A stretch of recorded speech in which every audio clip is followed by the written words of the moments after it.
Okay, physics for engineers. Topic is electricity and magnetism. So, simulan muna tayo ng mga problems. Number 1. Madali ito sigurado kasi number 1. During lightning strikes from a cloud to the ground, currents as high as 25,000 amperes can occur and last for about 40 microseconds. How much charge? Madali ito. So, yung QIT lang to, yung QIT. Kahit sa chemistry, ganun din yung equation natin. QIT. Ito lang yan siya. Q is equal to IT.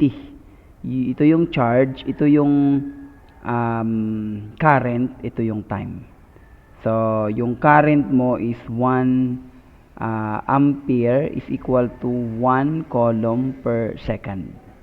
So, coulomb per second.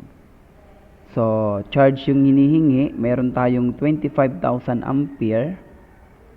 25,000 ampere. I-change natin yung ampere into coulomb per second at ilagay natin yung value ng time, 40 microseconds. So, 40 times 10, ano yung micro? Negative 6 seconds. Diba? So, ito yung charge na kayang i-release ng lightning or 25,000 times 40 exponent negative 6 in... So, the answer is 1 coulomb. 1 coulomb? Ang hina pala.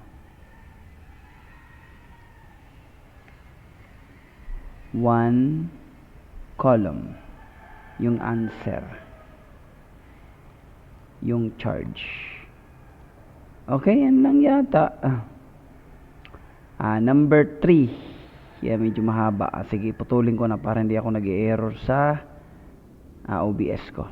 Thank you.